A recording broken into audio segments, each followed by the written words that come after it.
tous, j'espère que tout le monde va bien. Aujourd'hui on va parler du rugby, mais plus précisément du rugby belge, qui, comme à l'image de son gouvernement, est pour le moins compliqué à comprendre. Donc aujourd'hui je vais essayer de vous éclaircir tout ça, et puis pourquoi pas un petit peu vous faire rire, et voilà, vous divertir. Donc si vous êtes prêts, c'est parti.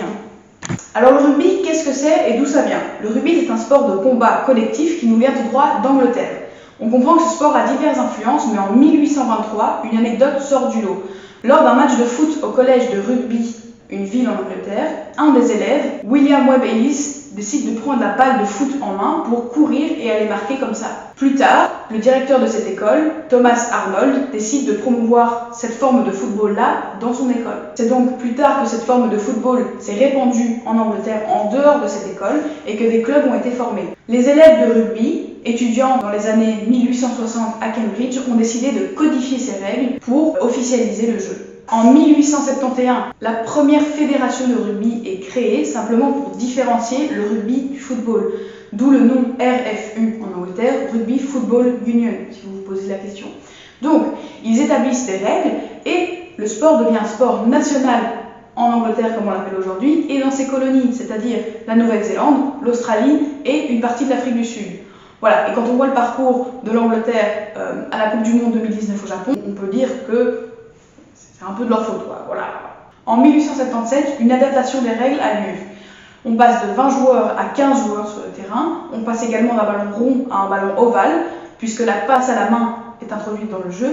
Et bien sûr, certains coups sont interdits dans l'optique de protéger les joueurs. Et donc, on peut dire qu'ils ne se sont pas du tout compliqués la vie pour les règles. Donc, si vous ne connaissez pas les règles du rugby, voilà un terrain. Vous êtes sur la croix mauve avec le ballon. L'avantage, c'est que vous pouvez marquer sur une ligne et pas dans un goal. Donc, toute la ligne mauve est l'endroit où vous allez aplatir pour marquer des points.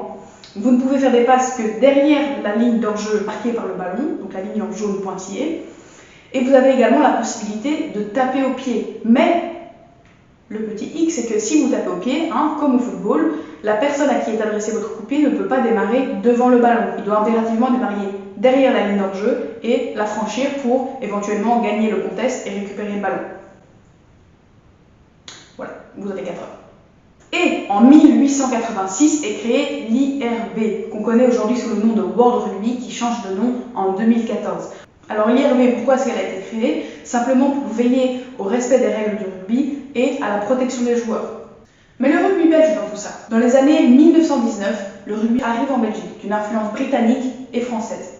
En 1931, la FBRB est créée, la Fédération belge de rugby et la Belgische Rugby Bond. On connaît aujourd'hui sous le nom de Belgian Rugby, qui a changé de nom et de logo en 2018. Le rugby belge souffre beaucoup pendant la Deuxième Guerre mondiale, mais connaît un second souffle durant l'Expo 58, alors que des tournois de rugby sont organisés, de nouveaux clubs belges voient le jour. Mais donc, concrètement, comment ça marche? Vous avez en parallèle deux entités qui fonctionnent. La LBFR d'un côté, la Ligue belge francophone de rugby, et Rugby Vlaanderen, qui s'appelait autrefois la VRB, Vlaamse Rugby Bond. Alors, comment ça fonctionne? Je vous mets une petite carte. La Belgique est divisée en 3 régions, Bruxelles-Capitale, la région wallonne et la région flamande. La région wallonne et la région Bruxelles-Capitale sont réunies en une seule région, que je vais appeler la région francophone. Et dans le nord de la Belgique, donc, la région flamande.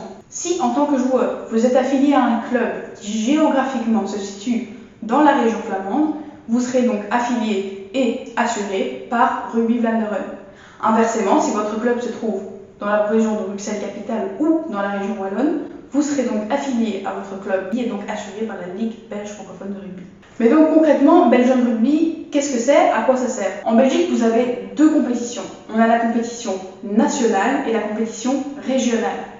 La compétition nationale est organisée par Belgian Rugby. C'est les championnats de D1, D2 et D3, que ce soit en féminin, en senior ou en junior. Et bien sûr, Belgian Rugby s'occupe également des équipes nationales. Vous avez en parallèle la compétition régionale, qui va donc se séparer en deux régions, puisqu'il y a la LBFR et Rugby Vlaanderen. Rugby Vlaanderen va s'occuper de la compétition régionale qui a lieu en Flandre et inversement, la LBFR va s'occuper de la compétition régionale qui aura lieu en Wallonie et à Bruxelles. Aujourd'hui, le rugby belge compte près de 12 500 licenciés et près de 70 clubs de rugby actifs, dont 29 en Flandre et bientôt 30 puisque le club d'Alost va bientôt ouvrir ses portes. Voilà, c'est déjà la fin, j'espère que cette vidéo vous aura plu. N'hésitez pas à me laisser savoir en commentaire si ça vous a appris des choses, si ça a été instructif et si vous aimez ce genre de vidéo. Bien sûr, allez me soutenir en vous abonnant à la chaîne YouTube et à mon Instagram, je vous le mets juste ici. Et voilà, je vous dis à très vite pour de nouvelles aventures. Ciao!